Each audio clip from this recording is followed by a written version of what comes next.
Hi hello welcome to education Munnade YouTube channel. ಈ ದಿನ ನೋಡಿ ಅತ್ಯಂತ ಪ್ರಮುಖವಾಗಿ ಬರ್ತಕ್ಕಂಥ ಕ್ವಶನ್ಗಳನ್ನು ಮಾತ್ರನೇ ಡಿಸ್ಕಷನ್ ಮಾಡ್ತಾ ಇದ್ದೀನಿ. ಅದು 3 ಮಾರ್ಕ್ಸಿಗೆ ಬರ್ಬೋದು, 4 ಮಾರ್ಕ್ಸಿಗೆ ಬರ್ಬೋದು, ಅಥವಾ 5 ಮಾರ್ಕ್ಸಿಗೆ ಬರ್ಬೋದು. ಇದು ಕನ್ನಡ ಮಾಧ್ಯಮದಲ್ಲಿದೆ. ಆದರೆ ನೀವು ಅದೇ ಥರನೇ ಇಂಗ್ಲೀಷ್ ಮಾಧ್ಯಮದಲ್ಲೇ ಸಹ ನೀವು ವರ್ಕ್ ಮಾಡ್ಬೋದು. ಯಾಕೆಂದರೆ ಇಂಗ್ಲೀಷಲ್ಲಿ ಅದೇ ನೀವು ಆಲ್ರೆಡಿ ಗೊತ್ತಿರುತ್ತೆ, ಅದೇ ಇಂಗ್ಲೀಷಲ್ಲಿ ನೀವು ವರ್ಕ್ ಮಾಡ್ಕೊತ ಹೋಗಿ ಅಂತ ಹೇಳ್ತಕ್ಕಂಥದ್ದನ್ನು ನಾನು ಹೇಳ್ತಾ ಇದ್ದೀನಿ. ಇವಾಗ 4 ಮಾರ್ಕ್ಸು, 3 ಮಾರ್ಕ್ಸು, 2 ಮಾರ್ಕ್ಸಿಗೆ ಸಂಬಂಧಪಟ್ಟಿರ್ತಕ್ಕಂಥದ್ದು very important questions, very important questions ಅಂತಲೇ ಹೇಳ್ತಾ ಹೋಗ್ತೀನಿ. ಫಸ್ಟ್ ನೋಡಿ, ಮೂಲ ಸಮಾನುಪಾತತೆಯ ಪ್ರಮೇಯ ಅಂತ ಕೇಳ್ಬೋದು, ಅಥವಾ ತೇರಸ್ನ ಪ್ರಮೇಯ. ನೋಡಿ, ಅದು ಹೇಳಿಕೆಯನ್ನು 1 ಮಾರ್ಕ್ಸಿಗೆ ಕೇಳ್ತಾರೆ. ಹೇಳಿಕೆ ಯಾವ ರೀತಿ ಇದೆ ಅಂತ ನೀವು ಆಲ್ರೆಡಿ ಎಲ್ಲರೂ ಓದಿದ್ದೀರಾ ಹೇಳಿಕೆಯನ್ನು. ತ್ರಿಭುಜ 2 ಬಾಹುಗಳನ್ನು 2 ವಿಭಿನ್ನ ಬಿಂದುಗಳಲ್ಲಿ ಛೇದಿಸುವಂತೆ ಒಂದು ಬಾಹುಗೆ ಎಳೆದ ಸಮಾಂತರ ಸರಳ ರೇಖೆ ಉಳಿದೆರಡು ಬಾಹುಗಳನ್ನು ಸಮಾನುಪಾತದಲ್ಲಿ ವಿಭಾಗಿಸುತ್ತದೆ ಅಂತಕ್ಕಂಥದ್ದು ನಿಮ್ಗೆ ಆಲ್ರೆಡಿ ಗೊತ್ತಿದೆ, ಹೌದಾ? ಅದನ್ನೇ ಇವಾಗ ಯಾವ ರೀತಿಯಾಗಿ ಮಾಡಬೇಕು ಅಂತಕ್ಕಂಥದ್ದು ತೇರಿಸ್ತೀರಮ್ಮ. ನೋಡಿ, ಡಯಾಗ್ರಾಮ್ ನೋಡ್ತಾ ಹೋಗಿ. ಟ್ರಯಾಂಗಲ್ ಇದೇ ರೀತಿಯಾಗಿ ಬರೀಬೇಕು, ಜ್ಞಾಪಕ ಇರಲಿ. ಮತ್ತು ದತ್ತ ನೋಡಿ, ಟ್ರಯಾಂಗಲ್ ABC ಯಲ್ಲಿ DE is parallel to the BC, ಅಂದರೆ ಅವೆರಡು ಸಮಾಂತರವಾಗಿದ್ದಾವೆ. ಏನಂತ ಸಾಧಿಸಬೇಕು? ಸಾಧನೀಯ ಅಂತ ತೊಗೊತೀವಿ. AD / BD = AE / EC ಅಂತ ಬರೀತಾ ಹೋಗ್ತೀವಿ, ಕರೆಕ್ಟಾ? ಹಾಗಾದರೆ ಇಲ್ಲಿ ರಚನೆ ಬೇಕಾಗುತ್ತೆ. ಆ ರಚನೆ ಏನಾಗಬೇಕು ಅಂದರೆ BE ಮತ್ತು CDಗಳನ್ನು ಸೇರಿಸಬೇಕು. ಅದರ ಜೊತೆಗೆ EN ಏನಿದೆ, EN ಮತ್ತು DNಗಳು ಏನಿದ್ದಾವೆ ಅವು ಪರ್ಪೆಂಡಿಕ್ಯುಲರ್ ಆಗಿ ಎಳಿಬೇಕು. ABಗೆ ಮತ್ತು ACಗೆ ಪರ್ಪೆಂಡಿಕ್ಯುಲರ್ ಆಗಿ ಎಳಿಬೇಕು. ನೆಕ್ಸ್ಟ್ ನೋಡ್ತಾ ಹೋಗೋಣ. ಸಾಧನೆ ಬೇಕು. ಸಾಧನೆಯಲ್ಲಿ ಇಷ್ಟನ್ನೇ ಬರೀರಿ, ಜಾಸ್ತಿ ಯಾವುದು ಬರೆಯೋಕ್ಕೆ ಹೋಗ್ಬೇಡಿ. ಇಲ್ಲಿ ತ್ರಿಭುಜ ತೊಗೊಂಡಿದ್ವಿ. ಯಾವುದು ತ್ರಿಭುಜ? ADE ಮತ್ತು ADE ತ್ರಿಭುಜ ಮತ್ತು BDEಗಳಲ್ಲಿ, ಆ ಎರಡು ತ್ರಿಭುಜಗಳಲ್ಲಿ ಅರ್ಧ ಇಂಟು ಪಾದ ಇಂಟು ಎತ್ತರ ಅಂತ ಬರೀರಿ. ಅಲ್ಲಿ ಹಾಫ್ ಕ್ಯಾನ್ಸಲ್ ಆಗುತ್ತೆ, ಅರ್ಧ ಕ್ಯಾನ್ಸಲ್ ಆಗುತ್ತೆ, EN ಕ್ಯಾನ್ಸಲ್ ಆಗುತ್ತೆ. ನಮಗೆ ಆ ತ್ರಿಭುಜದಲ್ಲಿ ಯಾವುದು AD/BD ಅಂತಕ್ಕಂಥದ್ದು ಉಳಿಯುತ್ತೆ. ಅದು ಇಕ್ವೇಷನ್ 1. ಅದೇ ಥರನೇ ಅದೇ ತ್ರಿಭುಜದಲ್ಲಿ ನೋಡಿ, ಮತ್ತೆ ADE ಮತ್ತು CDE ತ್ರಿಭುಜಗಳಲ್ಲಿ ತೊಗೊಳ್ಳಿ. ಮತ್ತು ಅರ್ಧ ಇಂಟು ಪಾದ ಇಂಟು ಎತ್ತರವನ್ನು ಉಪಯೋಗಿಸ್ಕೊಂಡು ಮಾಡ್ತಾ ಹೋಗ್ತೀವಿ. ಇದು DN ಕ್ಯಾನ್ಸಲ್ ಆಗುತ್ತೆ, ಹಾಫ್ ಕ್ಯಾನ್ಸಲ್ ಆಗುತ್ತೆ. ಮತ್ತು ಇದೇ ಇಷ್ಟೇ ಬರುತ್ತೆ, AE/EC ಅಂತ ಇಕ್ವೇಷನ್. ಬಟ್ ನೋಡಿ, 1 ಮತ್ತು 2 ಹೋಲಿಕೆಯನ್ನು ಮಾಡಿದಾಗ ನಮಗೆ ಏನು ಬರುತ್ತೆ? ಸ್ವಯಂ ಸಿದ್ಧ 1 ಮತ್ತು ವಿಸ್ತೀರ್ಣಗಳು ಏನಾಗುತ್ತೆ? ತ್ರಿಭುಜ ಒಂದೇ ಪದದ ಮೇಲೆ ಇರ್ತಕ್ಕಂಥ ವಿಸ್ತೀರ್ಣಗಳು, ತ್ರಿಭುಜಗಳ ವಿಸ್ತೀರ್ಣಗಳು ಸಮವಾಗಿರ್ತವೆ. ಆ ಒಂದು ಆಧಾರದ ಮೇಲೆ ನಾವು ಇದನ್ನು ಬರೀಬೋದು ಅಂತಕ್ಕಂಥದ್ದನ್ನು ಹೇಳ್ತಾ ಹೋಗ್ತೀನಿ. ತುಂಬ ಇಂಪಾರ್ಟೆಂಟು, ಈಸಿಯಾಗಿರ್ತಕ್ಕಂಥದ್ದು, ಓಕೆನಾ? ನೆಕ್ಸ್ಟ್ ನೋಡ್ತಾ ಹೋಗೋಣ. ನೋಡಿ, ಕೋನ ಅಂತಕ್ಕಂಥದ್ದು ನಿಮ್ಗೆ ಆಲ್ರೆಡಿ ಗೊತ್ತಿದೆ. ಇದು ಕೋನ ಅಂದರೆ ಆ್ಯಂಗಲ್ ಕ್ರೈಟೀರಿಯಾ ಅಂತ ಕರಿತಾ ಹೋಗ್ತೀವಿ. ಆ್ಯಂಗಲ್ ಕ್ರೈಟೀರಿಯಾ ನೋಡಿ, 2 ತ್ರಿಭುಜಗಳಲ್ಲಿ ಅನುರೂಪ ಕೋನಗಳು ಸಮವಾದರೆ ಅವುಗಳ ಅನುರೂಪ ಬಾಹುಗಳ ಅನುಪಾತಗಳು ಸಮವಾಗಿರ್ತವೆ. ಆದ್ದರಿಂದ ಆ ತ್ರಿಭುಜಗಳು ಸಮರೂಪಗಳಾಗಿರ್ತವೆ ಎಂದು ಸಾಧಿಸಿ ಅಂತಕ್ಕಂಥದ್ದು. ಅಲ್ಲಿ ಏನು ಹೇಳಿದ್ದಾರೆ ಅಂತಂದರೆ, ಅವು ಸಮರೂಪಿ ತ್ರಿಭುಜಗಳಾಗಿರ್ತವೆ ಅಂತ ಸಾಧಿಸಿ ಅಂತಕ್ಕಂಥದ್ದು ಅಷ್ಟೇ. ಅಷ್ಟು ಬಿಟ್ಟರೆ ಇನ್ನೇನಿಲ್ಲ, ಹೌದಾ? ಇದನ್ನು ಎ ಕ್ರೈಟೀರಿಯಾ ಅಂತ ಕರಿತಾ ಹೋಗ್ತೀವಿ. Angle criteria. ಇದು ಅಷ್ಟೇ. ನೋಡಿ, 2 ತ್ರಿಭುಜಗಳನ್ನು ತೊಗೊಂಡಿದ್ದೀವಿ. ಆ 2 ತ್ರಿಭುಜಗಳು ಯಾವ ರೀತಿಯಾಗಿದೆ ಅಂತಕ್ಕಂಥದ್ದು ನೋಡ್ತಾ ಹೋಗಿ. ನಿಮಗೆ ಆ 2 ತ್ರಿಭುಜ ABC ಮತ್ತು DEFಗಳಲ್ಲಿ ಆ್ಯಂಗಲ್ A = ಆ್ಯಂಗಲ್ D ಆಗುತ್ತೆ, ಹೌದಾ? ಆ್ಯಂಗಲ್ A ಇದೆ ನೋಡಿ, ಆ್ಯಂಗಲ್ D ಅಂತ ಬರೀತೀವಿ. ಆ್ಯಂಗಲ್ B = ಆ್ಯಂಗಲ್ E ಅಂತ ಬರೀತೀವಿ. ಆ್ಯಂಗಲ್ C = ಆ್ಯಂಗಲ್ F ಅಂತ ತೊಗೊಂತೀವಿ. ಸಾಧನೀಯ ಅಂತ ಇರ್ತೀವಿ, ಅಂದರೆ ಟು ಪ್ರೂವ್ ಅಂತ ಇರ್ತೀವಿ ಇಂಗ್ಲೀಷಲ್ಲಿ. ಏನು ಮಾಡಬೇಕು? AB/DE, BC/EF, AC/DF. ಈ ABC ಟ್ರಯಾಂಗಲ್ ಏನಾಗುತ್ತೆ? ದೋಸ್ 2 ಟ್ರಯಾಂಗಲ್ಸ್ ಸಿಮಿಲರ್ ಅಂತ ಅದು ಸಮರೂಪವಾಗಿರ್ತವೆ ಅಂತಕ್ಕಂಥದ್ದು ಮಾಡಬೇಕು. ಆದರೆ ರಚನೆ ಬೇಕಾಗುತ್ತೆ. ಈ ರಚನೆ ಏನಾಗಿರ್ಬೇಕಂದ್ರೆ DP ಏನಿದೆ ಅಲ್ವಾ, ಇದು DP = AB ಆಗಿರಬೇಕು. ಆಮೇಲೆ DQ ಏನಾಗಬೇಕು? AC ಆಗಿರಬೇಕು. ಹಾಗೆ ಇರುವಂತೆ ನಾವೇನು ಮಾಡಬೇಕು? P ಮತ್ತು Q ಬಿಂದುಗಳನ್ನು ಜಾಯಿನ್ ಮಾಡಬೇಕು, ಅದನ್ನು ಸೇರಿಸಿ ಅಂತಕ್ಕಂಥದ್ದು ಬರೀಬೇಕು. ಅದು ರಚನೆ ಭಾಳ ಇಂಪಾರ್ಟೆಂಟು. ರಚನೆ ಆಯಿತು ಅಂದರೆ ಮತ್ತೆ ಸಾಧನೆ. ಆ ಸಾಧನೆಯಲ್ಲಿ ನಾವೇನು ಮಾಡ್ತೀವಿ ಅಂದರೆ ABC ತ್ರಿಭುಜ ತೊಗೊಳ್ಬೇಕು. ABC ತ್ರಿಭುಜ ಮತ್ತು DPQ 2 ತ್ರಿಭುಜಗಳನ್ನು ನೋಡೋಣ. ನೋಡಿ, AB = DP ಯಾಕೆ? ಅದು ರಚನೆ ಮಾಡಿರ್ತಕ್ಕಂಥ. ಆ್ಯಂಗಲ್ A = ಆ್ಯಂಗಲ್ D, ಅದು ದತ್ತದಲ್ಲಿ ಇರ್ತಕ್ಕಂಥದ್ದು. AC = DQ, ಅದನ್ನು ರಚನೆ. ಹಾಗಾದರೆ ಬಾಹು ಸಿದ್ಧಾಂತ ಪ್ರಕಾರ ಆ 2 ತ್ರಿಭುಜಗಳು ಏನಂತೆ? ಸಮರೂಪವಾಗಿರ್ತವೆ. ಹಾಗಾದರೆ ಅವರು ಸಮರೂಪಿ ಆಗಿದೆ. BC = PQ ಅಂತ ಬರೀಬೋದು, ಹೌದಾ? ನಾವು ಇದನ್ನು CT/CP ಅಂತ ಇರ್ತೀವಿ ಇಂಗ್ಲೀಷಲ್ಲಿ. ಅಂದರೆ V have to right CP/CT ಅವೆರಡು ಈಕ್ವಲ್ ಆಗಿರೋದ್ರಿಂದ ಅವು ಅನುರೂಪ ಬಾಹುಗಳು ಸಮವಾಗಿರ್ತವೆ ಅಂತ ಬರೀಬೋದು, ಹೌದಾ? ಸಮವಾಗಿರ್ತಕ್ಕಂಥವು, ಓಕೆ. ಅದೇ ರೀತಿಯಾಗಿ angle P = angle B = angle P ಅಂತ ಬರೆಯೋದು. ಅದನ್ನು ಸಾತ್ರಿ ಅನುರೂಪ ಕೋನಗಳು ಅಂತ ಸರ್ವಸಮ ತ್ರಿಭುಜಗಳ ಅನುರೂಪ ಕೋನಗಳು ಅಂತ ಅದು ಅರ್ಥ ಅಂದರೆ, okay, yes, correct. Angle B = angle E ಅಂತ ಹೇಳ್ತೀವಿ. ಇದನ್ನು ಹೋಲಿಕೆ ಮಾಡಿ ಈ ಈಕ್ವಲ್ ಆಗಿದೆ. ಯಾಕೆಂದರೆ ಸ್ವಯಂ ಸಿದ್ಧ 1ರ ಪ್ರಕಾರ ಅವು 1ರ ಪ್ರಕಾರ ಈಕ್ವಲ್ ಆಗಿದೆ ಅಂದರೆ ದೇ ಆರ್ ಪ್ಯಾರಲಲ್, ಅಂದರೆ ಅವು ಸಮರೂಪವಾಗಿರ್ತವೆ, ಸಮಾಂತರವಾಗಿರ್ತವೆ ಅಂತಕ್ಕಂಥದ್ದು. ಆ ಸಮಾಂತರವಾಗಿದೆ ಅಂದರೆ ತೇಲ್ಸ್ನ ಉಪಪ್ರಮೇಯವನ್ನು ಬರೀಬೇಕು ಫಸ್ಟ್ ಅವೆರಡಕ್ಕೆ. ಅದನ್ನು ನೋಡಿ ಎ ಬಿ ಆಲ್ರೆಡಿ ಗೊತ್ತಿದೆ, ಡಿ ಪಿ ಇಸ್ ಕೊಟ್ಟು ಎ ಬಿ ಆಗುತ್ತೆ, P Q is B C, D Q is ಕೊಟ್ಟು ಎ ಸಿ ಆಗುತ್ತೆ. ಡಿನಾಮಿನೇಟರ್ ಏನಿದೆ ಛೇದದಲ್ಲಿ ಅದನ್ನೇ ಬರೀಬೇಕು. ಇವಾಗ ಇದನ್ನು ಬರೆದಾದ್ಮೇಲೆ ದೇ ಆರ್ ಸಿಮಿಲರ್ ಅಂದರೆ ಅವೇನಾಗಿರ್ತವೆ, ಸಮರೂಪವಾಗಿರ್ತವೆ. ಹೌದಾ, ಇಷ್ಟನ್ನು ಬರೆದ್ರೆ ಈ ಪ್ರಮೇಯವನ್ನು ನೀಟಾಗಿ ಅರ್ಥ ಮಾಡ್ಕೊಬೋದು. ಹೌದಾ, ನೆಕ್ಸ್ಟ್ 100% ಎಲ್ಲ ಕ್ವಶನ್ಸ್ ನಾನು ಹೇಳ್ತಕ್ಕಂಥ ಇವತ್ತು 100% ಕ್ವಶನ್ಸ್ ಅಂತಲೇ ನಾನು ಹೇಳ್ತಾ ಹೋಗ್ತೀನಿ. ನೋಡಿ, ಇದೇ ರೀತಿಯಾಗಿ ವ್ಯಾಲ್ಯೂಸ್ ಚೇಂಜ್ ಆಗ್ಬೋದು, ಅಷ್ಟು ಬಿಟ್ಟರೆ ಇನ್ನೇನು ಚೇಂಜಸ್ ಆಗಲ್ಲ. ನಕ್ಷಾ ವಿಧಾನದಿಂದ 2 ಚರಾಕ್ಷರವುಳ್ಳ ರೇಖಾತ್ಮಕ ಸಮೀಕರಣಗಳ ಜೋಡಿಯನ್ನು ಬಿಡಿಸುವುದು ಅಂತಕ್ಕಂಥದ್ದು. ಇಲ್ಲಿ ನಕ್ಷೆಯನ್ನು ಹಾಕ್ತಕ್ಕಂಥದ್ದು ಹೇಗೆ ಅಂತಕ್ಕಂಥದ್ದು, ಮತ್ತು ಇಲ್ಲಿ ವೆರೈಟಿಯಾಗಿ ಇರ್ತಕ್ಕಂಥ ಸಮೀಕರಣವನ್ನು ತೊಗೊಂಡಿದ್ದೀನಿ. ಯಾಕೆಂದರೆ ಯಾವಾಗಲೂ ಈಸಿ ಮೆಥಡ್ ಮಾಡ್ತಾ ಇದ್ವಿ, ಈ ಥರನೂ ಬಂದಾಗ ಹೇಗೆ ಮಾಡಬೇಕು ಅಂತಕ್ಕಂಥದ್ದನ್ನು ಹೇಳ್ತಾ ಹೋಗ್ತೀನಿ. ಇದು ತುಂಬ ಈಸಿ ಮೆಥಡ್. ಇದರಲ್ಲೂ ಎರಡೂ ಮೆಥಡಲ್ಲೂ ಇದ್ದಾವೆ, ಯಾವ್ದು ಬೇಕಾದ್ರೂ ಆಗ್ಬೋದು, ಇದೇ ಮೆಥಡ್ ಅಂತಿಲ್ಲ. ನಾನು ಈ ಎರಡೂ ಮೆಥಡನ್ನು ನಿಮಗೆ ಸಾಲ್ವ್ ಮಾಡಿಕೊಡ್ತೀನಿ. ಫಸ್ಟ್ ಇಕ್ವೇಷನ್ ನೋಡಿ, X minus 2y = 0, 3x + 4y = 20 ಸಮೀಕರಣವನ್ನು ನಕ್ಷಾ ವಿಧಾನದಿಂದ ಬಿಡಿಸಿ ಅಂತಕ್ಕಂಥದ್ದು ಕೊಟ್ಟಿದ್ದಾರೆ. ಇಲ್ಲಿ ನಕ್ಷಾ ವಿಧಾನದಿಂದ ತೋರಿಸಿದ್ದೀನಿ ನಾನು ಈಸಿಯಾಗಿ ಯಾವ ರೀತಿಯಾಗಿ ಬರೀಬೇಕು ಅಂತ. ಆದರೆ ಈಸಿ ಮೆಥಡ್ ಅಂತ ಲಾಸ್ಟ್ ಒಂದು ವಿಡಿಯೋ ಮಾಡಿದ್ದೆ, ಅದೇ ಥರನೇ ನೀವು ಹಾಕಬೇಕು ಅನ್ನೋದಾದರೆ ನೋಡಿ, ಇದಕ್ಕೆ ಈ ಫಸ್ಟ್ ಈಕ್ವೇಷನ್ ಏನಿದೆ ಅಲ್ವಾ, ಆ ಈಕ್ವೇಷನ್ಗೆ ನಾನು ಈಸಿ ಮೆಥಡಲ್ಲಿ ಹಾಕಿ ತೋರಿಸ್ತಿದ್ದೀನಿ. ಎಕ್ಸ್ ಮತ್ತು ವೈ ಅಂತ ತೊಗೊಳ್ಳೋಣ. ಇಲ್ಲಿ ನಾನು ಹೇಳಿದ್ದೀನಿ ಈ 0 0 ಹಾಕಬೇಕು, ಡಯಾಗ್ನಲ್ಸಲ್ಲಿ 0 0 ಹಾಕಿ ಎಕ್ಸ್ಗೆ 0 ತೊಗೊಂಡಿದ್ದೀರಂದರೆ ವೈ ವ್ಯಾಲ್ಯೂ ಏನಾಗುತ್ತೆ ಅಂತ ನೋಡಬೇಕು. ನೋಡಿ, ಎಕ್ಸ್ಗೆ 0 ಅಂತ ಇದ್ದಾಗ ವೈ ವ್ಯಾಲ್ಯೂ ಅಲ್ಲಿ ಇಲ್ಲೇನಾಗುತ್ತೆ 0 ಆಗುತ್ತೆ, ವೈ ಆಲ್ಸೋ 0. ಯಾಕೆ 0/anything is 0 ಆಗುತ್ತೆ. ಆಮೇಲೆ ವೈ 0 ಅಂದರೆ ಎಕ್ಸ್ 0 ಆಗ್ತಾ ಹೋಗುತ್ತೆ. ಹಾಗಾದರೆ ಇದು ಏನಪ್ಪ, ಎಕ್ಸ್ 0 ವೈ 0 ಎಲ್ಲವೂ ಇದೇ ಥರ ಬಂದಿದೆ ಅಂತಂದರೆ ಈ ಥರ ಒಂದು ಆಗಿರ್ತಕ್ಕಂಥ ಸಮೀಕರಣಗಳನ್ನು ಆಲ್ಮೋಸ್ಟ್ ಅಲ್ಲಿ ಕೊಡೋದೇ ಇಲ್ಲ.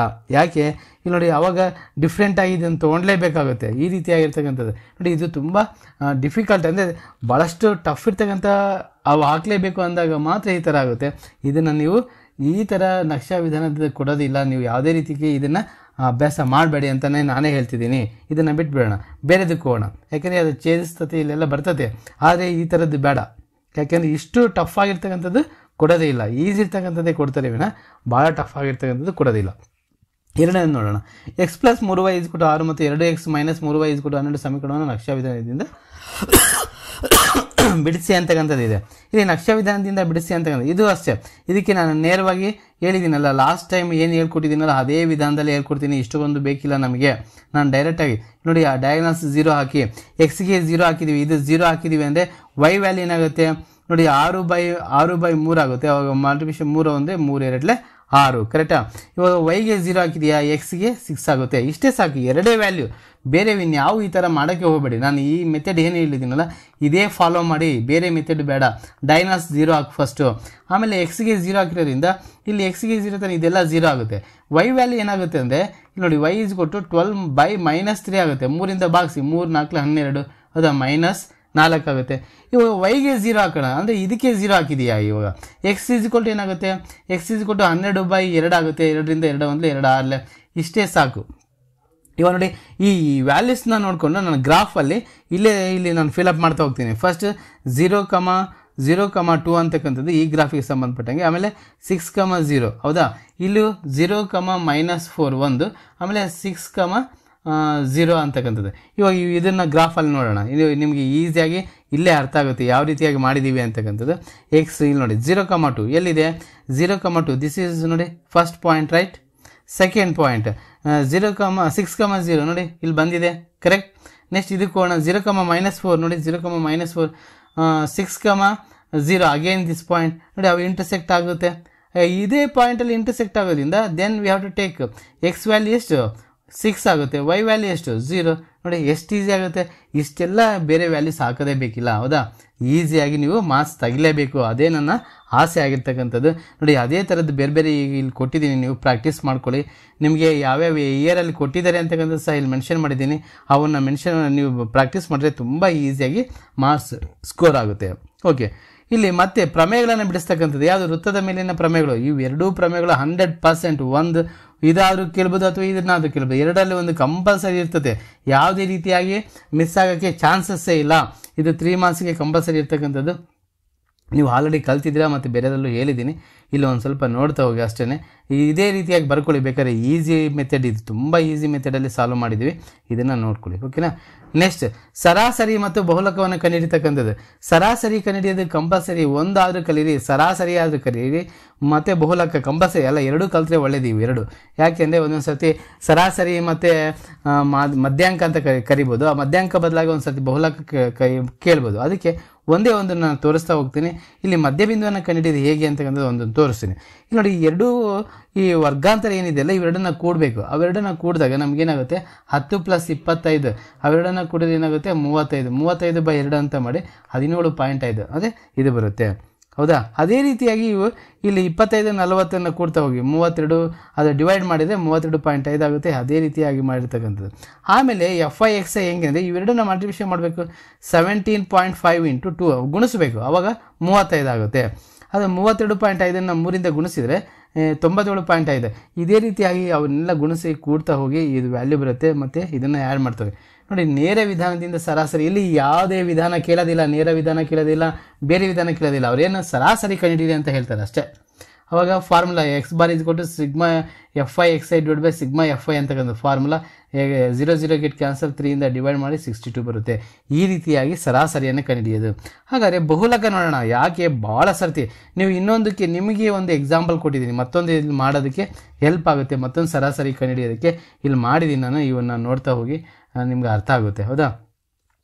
ಮತ್ತು ಬಹುಲಕ ಭಾಳ ಇಂಪಾರ್ಟೆಂಟ್, ತುಂಬ ಈಸಿ ಮೆಥಡು, ಈಸಿಯಾಗಿ ಸ್ಕೋರ್ ಮಾಡ್ತಕ್ಕಂಥದ್ದು. ಇದು ಬಹುಲಕವನ್ನು ಕಂಡುಹಿಡಿಬೇಕಾದ್ರೆ ಒಂದು ಇಲ್ಲಿ ತೋರಿಸ್ತಿದ್ದೀನಿ ರೀ. ಈ ಯಾವುದೇ ಆಗಲಿ ಆವೃತ್ತಿ ಮತ್ತು ವರ್ಗಾಂತರಗಳನ್ನು ಕೊಟ್ಟಾಗ ಈ ಆವೃತ್ತಿಯಲ್ಲಿ ಹೈಯೆಸ್ಟ್ ಯಾವುದಿದೆ ಫ್ರೀಕ್ವೆನ್ಸಿ ಅಂತ ಇರ್ತಾ ಹೋಗ್ತೀವಿ, ಅದನ್ನು ನೋಡಬೇಕು. ಕನ್ನಡ ಮತ್ತು ಇಂಗ್ಲೀಷ್ ಮಾಧ್ಯಮ ಎರಡೂ ಒಂದೇ ಆಗಿರ್ತವೆ. ಇಲ್ಲಿ ಯಾವುದೇ ರೀತಿಯಾಗಿರ್ತಕ್ಕಂಥ ಅಕ್ಷರಗಳು ಕನ್ನಡದಲ್ಲಿ ಇರ್ತದೆ, ಅಷ್ಟು ಬಿಟ್ಟರೆ ಇನ್ನು ಯಾವುದೂ ಇಲ್ಲ, ಎಲ್ಲವೂ ಸೇಮ್ ಇರ್ತದೆ. ಎಲ್ಲರೂ ಸಹ ಇದನ್ನು ರೆಫರ್ ಮಾಡ್ಬೋದು ಅಂತ ಹೇಳ್ತೀನಿ. ನೋಡಿ 7 F1 ಬಂದಾಯಿತು. ಆಮೇಲೆ ಕೆಳಗಡೆ ಇದೆ ನೋಡಿ, ಇದು F1 ಆಯಿತಾ, ಇದು F2 ಆಗುತ್ತೆ. ಅಂದರೆ F2 ಇದು F2 ಅಂತ ಹೇಳಿದಾಗ ನಾವು F2 ಅಂತ ಇಲ್ಲಿ ಬಂದಿದೆ. F2 ಎಷ್ಟಾಗುತ್ತೆ, ಇಲ್ಲಿ F2 6 ಇದೆ, F2 ಬರ್ತಿದ್ದೀವಿ. ಅದ್ರ ಮೇಲಿಂದ F0 ಅಂತ ಕರಿತೀವಿ 3, ಇಲ್ಲಿ F0 ಇದೆ. ಫಾರ್ಮುಲಾ ಬಹುಲಕ L plus of F1 - F0 / 2F1 - F0 - F2 × H ಅಂತಕ್ಕಂಥದ್ದು. ಆ ವ್ಯಾಲ್ಯೂಸ್ ನೋಡೋಣ. ಇದು ಎಲ್ ವ್ಯಾಲ್ಯೂ ಹೆಂಗೆ ಸಹ ಕಂಡುಹಿಡಿಯೋದು ಅಂದರೆ ನೋಡಿ, ಹೈಯೆಸ್ಟ್ ಫ್ರೀಕ್ವೆನ್ಸಿ ಇರ್ತಕ್ಕಂಥದ್ದು ಆವೃತ್ತಿ ಹೊಂದಿರತಕ್ಕಂಥ ಅದರಲ್ಲಿ ಮೊದಲನೇದು ನಂಬರ್ ಏನಿದೆ ಅಲ್ವಾ, 40 ಅಂತ ಏನಿದೆ ಅಲ್ವಾ, ಆ 40 ಅನ್ನೋ ಸಂಖ್ಯೆ ಏನಾಗುತ್ತೆ, ಅದು ಎಲ್ ವ್ಯಾಲ್ಯೂ ಆಗುತ್ತೆ. ಎಲ್ ವ್ಯಾಲ್ಯೂ ಸಬ್ಸ್ಟಿಟ್ಯೂಟ್ ಮಾಡಿದ್ದೀವಿ. ಆಮೇಲೆ ಇಲ್ಲಿ ನೋಡಿ ಸಿಂಪ್ಲಿಫೈ ಮಾಡ್ತಾ ಹೋಗೋದು. ಇಲ್ಲಿ ನೋಡಿ 5 1 5 3 15, 4 3 12 ಆಗುತ್ತೆ. 12ಅನ್ನು ಕೂಡಿದ್ವಿ 53 ಆಗುತ್ತೆ. ಇದೇ ಥರ ಇನ್ನೊಂದು ಲೆಕ್ಕ ಮಾಡಿದ್ದೀನಿ ನೋಡಿರಿ. ಇಲ್ಲಿ ಬಹುಲಕ ಅಲ್ಲ, ಅರ್ಥ ಆಗಿಲ್ಲ ಅಂದರೆ ಇದರಲ್ಲಾದರೂ ನಿಮಗೆ ತುಂಬ ಈಸಿಯಾಗಿ ಅರ್ಥ ಆಗುತ್ತೆ.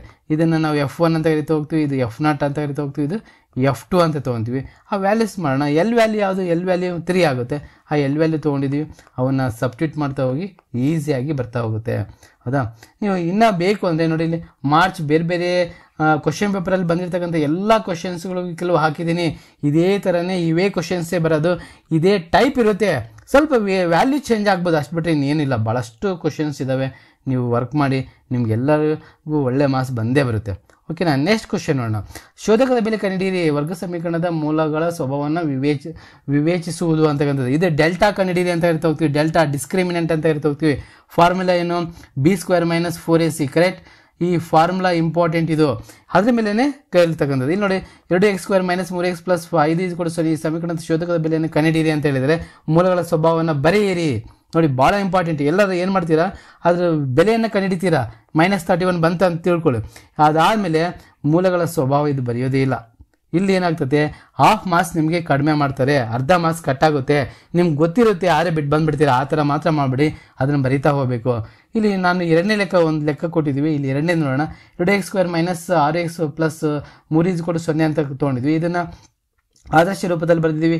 ಎ ವ್ಯಾಲ್ಯೂ 2 ಆಗುತ್ತೆ. ಹೌದಾ, ಎ ವ್ಯಾಲ್ಯೂ 2 ಆಗುತ್ತೆ. ಬಿ ವ್ಯಾಲ್ಯೂ ಎಷ್ಟು, -6 ಆಗುತ್ತೆ. ಸಿ ವ್ಯಾಲ್ಯೂ ಎಷ್ಟು, 3 ಆಗುತ್ತೆ. ಅಂದರೆ ಶೋಧಕ ಅಂತಕ್ಕಂಥದ್ದು ಫಾರ್ಮುಲಾ B² - 4AC ಅಂತ. B² ಅಂದರೆ 6² - 4 × 2 × 3 ಆಗುತ್ತೆ. ಮಲ್ಟಿಪ್ಲಿಕೇಷನ್ ಮಾಡಿ 36 × 24 ಆಗುತ್ತೆ. ಕಳೆಯಬೇಕು, ಕಳೆದ್ರೆ 24 ಬರುತ್ತೆ. ಇದು 12 ಬರುತ್ತೆ. ಈ 12 ಏನಿದೆ ಅಲ್ವಾ, ಅದು 0ಗಿಂತ ದೊಡ್ಡದಾಗಿದೆ. ಅಂದರೆ B² - 4AC > 0 ಅಂತ ಕರಿತೀವಿ ಇಂಗ್ಲೀಷಲ್ಲಿ. 0ಗಿಂತ ದೊಡ್ಡದಾದಾಗ ದತ್ತ ಸಮೀಕರಣವು ವಿಭಿನ್ನವಾದ 2 ವಾಸ್ತವ ಮೂಲಗಳನ್ನು ಹೊಂದಿದೆ ಅಂತಕ್ಕಂಥದ್ದನ್ನು ನೆನಪಿಟ್ಕೊಬೇಕು. ಅವು 3 ಇದ್ದಾವೆ ವಾಸ್ತವ ಮೂಲಗಳನ್ನು ಹೊಂದಿಲ್ಲ ಅಂತದೆ. ಕಡಿಮೆ ಬಂದಾಗ ಹೊಂದಿಲ್ಲ, ಜಾಸ್ತಿ ಬಂದಾಗ 2 ವಾಸ್ತವ ಮೂಲಗಳನ್ನು ಹೊಂದಿದೆ, ಮತ್ತು ಈಕ್ವಲ್ ಬಂದಾಗ ಸಮವಾಗಿರ್ತಕ್ಕಂಥ ಮೂಲಗಳನ್ನು ಹೊಂದಿದೆ. ಅದು ಇಲ್ಲೇ ಇದೆ ನೋಡ್ರಿ. ದತ್ತ ಸಮೀಕರಣ 2 ಸಮವಾದ ವಾಸ್ತವ ಮೂಲಗಳನ್ನು ಹೊಂದಿದೆ. ಯಾವಾಗ 0 ಬರಬೇಕು. ಇಲ್ಲಿ 0 ಬಂದು ನೋಡಿ 400 - 400. ಹೌದಾ? ಇದು ನೋಡಿ, ನಿಮಗೆ ಕ್ವಶನ್ ಪೇಪರಲ್ಲಿ ಇರ್ತಕ್ಕಂಥ ಹಳೆ ಕ್ವಶನ್ ಪೇಪರಲ್ಲಿ ಬಂದಿರತಕ್ಕಂಥ ಕ್ವಶನ್ಸೇ ಕೊಟ್ಟಿದ್ದೀವಿ. ಇಲ್ಲಿ ನೀವು ವರ್ಕ್ ಮಾಡ್ತಾ ಹೋಗಿ. ಯಾಕೆಂದರೆ ತುಂಬ ಜನ ನೀವು ಔಟ್ ಆಫ್ ಔಟ್ ತೆಗಿಲೇಬೇಕು ಅಂತ ಈ ವರ್ಷ ನೀವು ನಿರ್ಧಾರ ಮಾಡಿಬಿಟ್ಟಿದ್ದೀರಾ ಆಲ್ರೆಡಿ. ಹಾಗಾಗಿ ನಿಮಗೆ ನಿಮ್ಮ ಒಂದು ನಿರ್ಧಾರ ನಿಮ್ಮ ಸಕ್ಸಸ್ ಆಗಲಿ ಅಂತಕ್ಕಂಥದ್ದು ನಮ್ಮ ಆಶಯ ಆಗಿದೆ. ಆ ಆಶಯ ಇರೋದ್ರಿಂದ ಇದನ್ನು ಕೊಟ್ಟಿದ್ದೀವಿ. ನೆಕ್ಸ್ಟ್, ತ್ರಿಕೋನಮಿತಿ ಯಾವುದೇ ಒಂದು ಅನುಪಾತ ಕೊಟ್ಟಾಗ ಉಳಿದ ತ್ರಿಕೋನಮಿತಿ ಅನುಪಾತಗಳನ್ನು ಕಂಡುಹಿಡಿಯಿರಿ ಅಂತಕ್ಕಂಥದ್ದು ಕೊಟ್ಟಿದ್ದಾರೆ. ಇಲ್ಲಿ ಇದು ಅಷ್ಟೇ. sin θ = 12/13 ಆದರೆ cos θ ಮತ್ತು tan θಗಳ ಬೆಲೆಯನ್ನು ಕಂಡುಹಿಡಿಯಿರಿ ಅಂತಕ್ಕಂಥದ್ದು. ನೋಡಿ, ಎಕ್ಸಾಮಲ್ಲಿ ಬಂದಿರತಕ್ಕಂಥದ್ದೇ ಇಲ್ಲಿ ನಾವು ಅದನ್ನು ಮೆನ್ಷನ್ ಮಾಡಿದ್ದೀವಿ.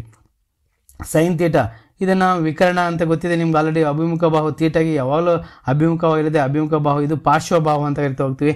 sin θ ಅಭಿಮುಖ ಬಾಹು ಬೈ ವಿಕರ್ಣ. ಅಭಿಮುಖ ಬಾಹು ಎಷ್ಟಿದೆ? ಅಭಿಮುಖ ಬಾಹು ಅಂತಕ್ಕಂಥದ್ದು ಇದು. ಹೌದಾ? ಎಷ್ಟು? 12 ಇದೆ.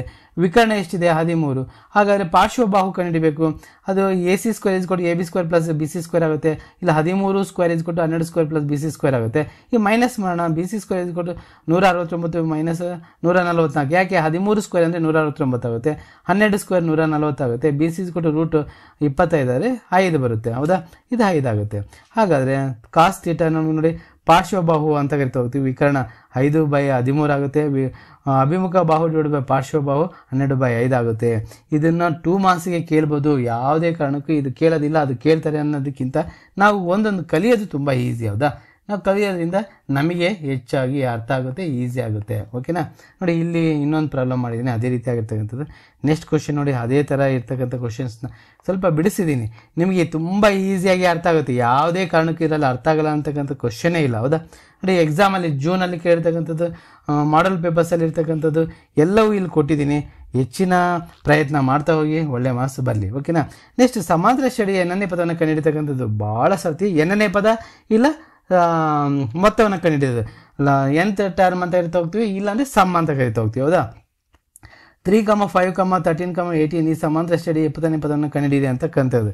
A = 3 ನೋಡಿ, ಇಲ್ಲಿ A = 3, D = 5 ಆಗುತ್ತೆ. A20 ನೋಡಿ, ಫಾರ್ಮುಲಾ ಹಾಕೋಣ. AN = A + n - 1 × D ಅಂತಕ್ಕಂಥದ್ದು. ಅಲ್ಲಿ A20 = 3 + 20 - 3 -1 × 5 ಆಗುತ್ತೆ. 19 × 5 95 ಪ್ಲಸ್ ಆ್ಯಡ್ ಮಾಡಿ 98 ಆಗುತ್ತೆ. ಅದೇ ರೀತಿ ಆಗಿರ್ತಕ್ಕಂಥದ್ದು ಇಲ್ಲಿ ನೋಡಿ, ಇಲ್ಲಿ ಭಾಳ ಇಂಪಾರ್ಟೆಂಟು. ಫಸ್ಟ್ ಟರ್ಮ್ ನೋಡಿ 10 ಇದೆ, 7 ಇದೆ, 4 ಇದೆ. ಅಂದರೆ ಅಲ್ಲಿ ಏನಾಗ್ತಿದೆ ಅಂದರೆ ಕಡಿಮೆ ಆಗ್ತಾ ಹೋಗ್ತಿದೆ. ಆದಾಗ ಡಿ ವ್ಯಾಲ್ಯೂ ಮೈನಸ್ ಆಗುತ್ತೆ. ಅದು ನೆನಪಿಟ್ಕೊಳ್ರಿ. ನೀವೇನು ಮಾಡ್ತೀರಾ, ಬೇಗ ಈಸಿ ಐತೆ ಅಂತೇಳಿ ಪ್ಲಸ್ ಹಾಕ್ಕೊಂಡ್ಬಿಡ್ತೀರಾ, ತಪ್ಪಾಗ್ಬಿಡುತ್ತೆ. ಅದಕ್ಕೆ ಅದು ಮೈನಸ್ ಮಾಡ್ಕೊಳ್ರಿ ಅಷ್ಟೇ. ಮತ್ತು ಇಲ್ಲಿ ನೋಡಿ, ಇದು ಇನ್ಕ್ರೀಸಿಂಗ್ ಇದೆ ಅಂದರೆ ಜಾಸ್ತಿ ಆಗ್ತಿದೆ. ಆವಾಗ ಡಿ ವ್ಯಾಲ್ಯೂ ಯಾವಾಗಲೂ ಪಾಸಿಟಿವ್ ಇರುತ್ತೆ. ಅದ್ರ ಬಗ್ಗೆನೂ ನೀವು ಯೋಚನೆ ಮಾಡಬೇಕು ಅದನ್ನು. ಓಕೆ, ಇಲ್ಲಿ ಮಾಡಿದ್ದೀವಿ. ನೆಕ್ಸ್ಟ್ ನೋಡಿ, ಅದಕ್ಕೆ ಸಂಬಂಧಪಟ್ಟಿರ್ತಕ್ಕಂಥ ಲೆಕ್ಕಗಳನ್ನು ಕೊಟ್ಟಿದ್ದೀನಿ. ನೀವು ಅದನ್ನು ಅಭ್ಯಾಸ ಮಾಡ್ತಾ ಹೋಗಿ, ಅದೇ ಥರನೇ ಮಾಡ್ತಾ ಹೋಗಿ. ಸಮ್ ಕೊಟ್ಟಾಗ ಸಮ್ ಕಂಡುಹಿಡಿಯೋದು ಅಷ್ಟೇ. ಹೌದಾ? ಇಲ್ಲಿ ಸಮ್ ಕಂಡುಹಿಡಿಯೋದು ಒಂದನ್ನು ತೋರಿಸ್ಕೊಡ್ತೀನಿ. 2, 7, 12 ಈ ಸಮಾಂತರ ಶ್ರೇಣಿಯ ಮೊದಲ 10 ಪದಗಳ ಮೊತ್ತವನ್ನು ಸೂತ್ರ ಉಪಯೋಗಿಸಿ ಮಾಡ್ತಕ್ಕಂಥದ್ದು. ಎ ವ್ಯಾಲ್ಯೂ ಎಷ್ಟು?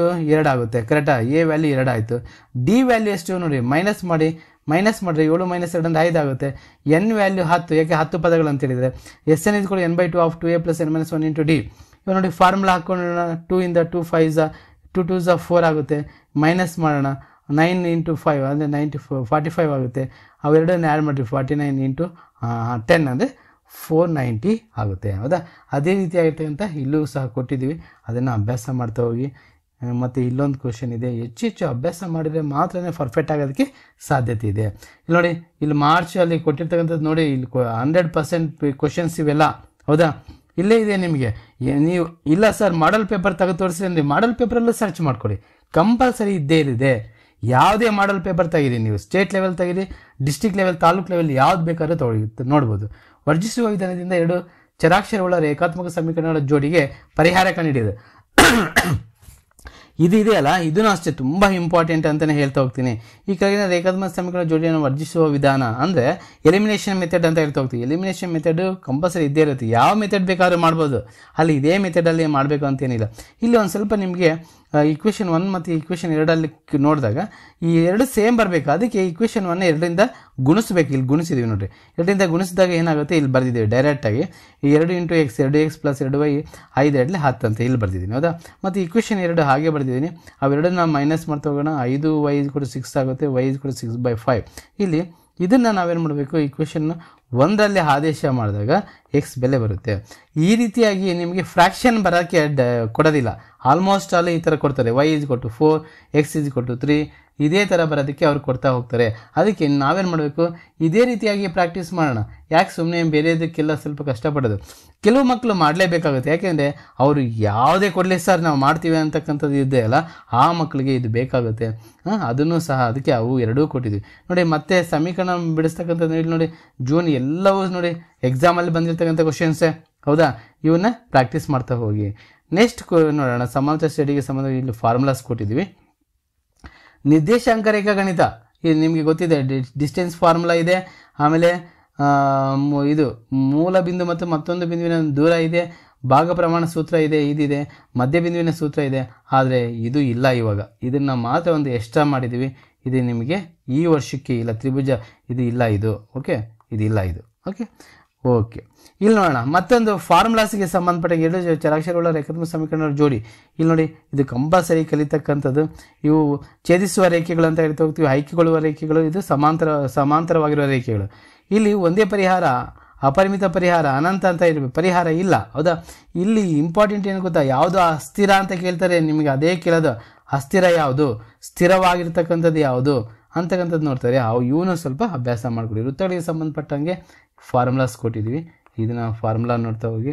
ನೆಕ್ಸ್ಟ್ ಕ್ಷೇತ್ರಗಣಿತಕ್ಕೆ ಸಂಬಂಧಪಟ್ಟಂಗೆ ನೋಡಿ, ಇದರಲ್ಲಿ 4 ಮಾರ್ಕ್ಸಿಗೆ ಸಂಬಂಧಪಟ್ಟಂಗೆ ಭಾಳ 4 ಅಲ್ಲ 5 ಮಾರ್ಕ್ಸಿಗೆ ಸಂಬಂಧಪಟ್ಟಿರ್ತಕ್ಕಂಥ ಕ್ವಶನ್ಸೇ ಜಾಸ್ತಿ ಬರ್ತಾ ಹೋಗ್ತದೆ. ಇದನ್ನು ಅಭ್ಯಾಸ ಮಾಡಿ. ವರ್ಗ ಸಮೀಕರಣಕ್ಕೆ ಫಾರ್ಮುಲಾಸ್ ಇದ್ದಾವೆ, ತ್ರಿಕೋನಮಿತಿ ಅನ್ವಯಗಳಿಗೆ ಫಾರ್ಮುಲಾ ಇದ್ದಾವೆ. ಅನ್ವಯಕ್ಕೆ ಇಲ್ಲಿ ತ್ರಿಕೋನಮಿತಿಗೆ ಸಂಬಂಧಪಟ್ಟಂಗೆ ಸಂಖ್ಯಾಶಾಸ್ತ್ರಕ್ಕೆ ಸಂಬಂಧಪಟ್ಟಂಗೆ ಫಾರ್ಮುಲಾಸ್ ಮಾತ್ರ ಡಿಸ್ಪ್ಲೇ ಮಾಡಿದ್ವಿ. ಅವನ್ನ ನೋಡಿ. ಮತ್ತೊಂದು ನಾನು ವಿಡಿಯೋದಲ್ಲಿ ಮತ್ತೊಂದು ಇಂಪಾರ್ಟೆಂಟ್ ಕೆಲವು ಇದರಲ್ಲಿ ಬಿಟ್ಟಿದ್ದೀವಿ. ಯಾವ್ಯಾವ ಬಿಟ್ಟಿದ್ದೀವಿ ಅಂತಂದರೆ, ಈ ತ್ರಿಕೋನಮಿತಿಗೆ ಸಂಬಂಧಪಟ್ಟಿರ್ತಕ್ಕಂಥದ್ದು ಕೆಲವು ಬಿಟ್ಟಿದ್ದೀವಿ, ಮತ್ತು ತ್ರಿಕೋನಮಿತಿಯ ಕೆಲವು ಅನ್ವಯಗಳು ಬರೀ ಅವೇ 2 ಚಾಪ್ಟರ್ ತೊಗೊತೀನಿ ನಾನು. ಕ್ಷೇತ್ರಗಣಿತ 3 ಚಾಪ್ಟರ್ ತೊಗೊಳ್ಳೋಣ. ಆ 3 ಚಾಪ್ಟ್ರಿಗೆ ಸಂಬಂಧಪಟ್ಟಂಗೆ ಮಾತ್ರ ಡಿಸ್ಕಷನ್ ಮಾಡ್ತೀನಿ. ಯಾಕೆ ಅಂದರೆ ಭಾಳಷ್ಟು ಜನ ಅವೇ ಬೇಕು ಮತ್ತು ಅದರಲ್ಲಿ ತುಂಬ ಕಷ್ಟ ಆಗ್ತಿದೆ ಅಂತ ಇರೋದ್ರಿಂದ ಅದೇ ಚಾಪ್ಟ್ರಿಗೆ ಸಂಬಂಧಪಟ್ಟಂಗೆ ಡಿಸ್ಕಷನ್ ಮಾಡಿ ಅವನ್ನೇ ಮಾಡ್ತಾ ಹೋಗೋಣ. ನಾನು ಈ ವಿಡಿಯೋ ನಿಮಗೆ ಇದೆಲ್ಲ ಅರ್ಥ ಆಗಿದೆ ಅಂದ್ಕೊಂಡಿದ್ದೀನಿ. ಯಾರ್ಯಾರು ವಿಡಿಯೋ ನೋಡಿದರೆ ಎಲ್ಲರೂ ಲೈಕ್ ಮಾಡಿ, ಶೇರ್ ಮಾಡಿ, ಸಬ್ಸ್ಕ್ರೈಬ್ ಆಗಿ ಅಂತ ಹೇಳ್ತಾ ಎಲ್ಲರಿಗೂ ಧನ್ಯವಾದಗಳು.